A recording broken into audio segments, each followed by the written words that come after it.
Check this out, guys. Me and Yvette are really excited. We are so short on storage out here that it's unbelievable. Since I cut down a tree and I leveled a storage shed out here because I sucked at it that day, I was able to find this beauty on the marketplace for $250. True enough, it does have some damage right here. No big deal. A tree was right next to it, and so me and my son, we went over there, and we had to.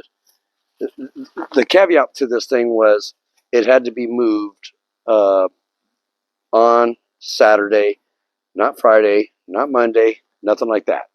I couldn't find any portable building movers that would move it at all, and so I thought, well, we'll go over there, and we can get it done for $250. We can most certainly do it.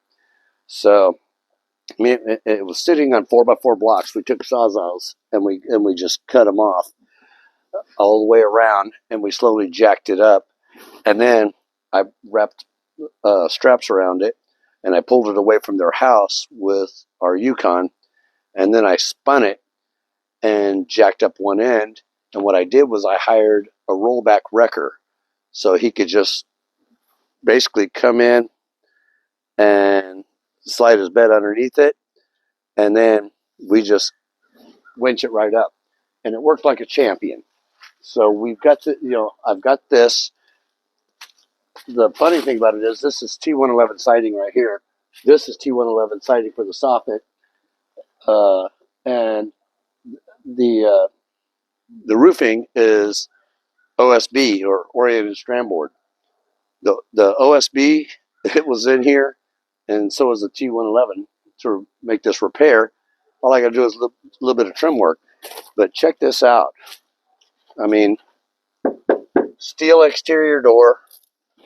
It's up, and what I'm going to do, this isn't its final location, but I'm going to frame this out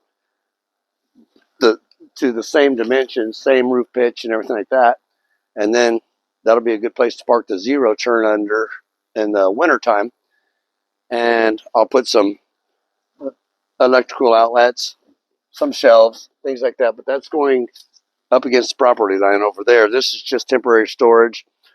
Right now it's just sitting on temporary blocks, but what a little beauty. I mean, look at how nicely this thing was framed. This thing was built at the same time that the house was built from where we bought it from, and so they even cut birds' mouths into their framing, and you can see the birds' mouths on this side over here. It's not typical of a standard storage building for them to cut birds' mouths in. So it just gives you an idea of the quality of the build. Good solid flooring. This is a steel door. All framing, 16 inches on center. So I mean, a very solid little building, and it's going to help us out so much in storage. I know it's not huge, but right now we don't need huge. We just need some storage. So me and Yvette, we're pretty excited about this, and it was so well needed out here on this property, because every square inch, it matters when you're doing a remodel. You've got to move things around a lot. Here's the OSB that I need to do the roof repair with, and this is the T111, and this was already in here, so it's almost like they left me the materials to repair it, which is really cool. So a building like this, framed out with birds' mouths, and it was actually framed incorrectly. They didn't put cripples under the windows. No jack studs. But that's okay. I'm not worried about that. If it comes to that, we've got bigger issues out here anyway. So, but it's a neat little building, $250. If somebody is trying to sell you a storage shed, go out there with a couple of jacks, some leverage bars, 2x4s, 2x6s, whatever. Call a rollback. Bring some straps. You don't have to move it yourself. They can winch it up for you.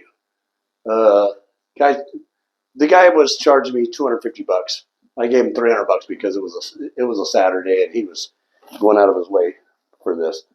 But this, the material on this thing would have, with the steel door and everything like that, this would have cost me in material, I would say $2,600, and I got it for $550. So we're excited to have it out here. It came with a lot of shelving materials, things like that. So it's just one more addition to the property that's really going to help us out. But these are the shackles and that I use, and the straps. Have these on hand. Have straps on hand. Put in a little bit of labor. I think it took us 5 hours from the time we arrived on site to start cutting the 4x4 posts, pulling it away from their deck and away from their air conditioning unit to the point where we used our backhoe once we got it here just to pull it right off the rollback, and then I moved it over here with the backhoe Bumblebee. So if you guys need a portable building or something like that, don't be afraid to tackle something like that, because these things, too many times people are intimidated. I don't have a way of getting it home. Yes, you do. Couple of car jacks, a rollback, some winches, come alongs, whatever it takes. You can do it. So anyway, thanks for watching again.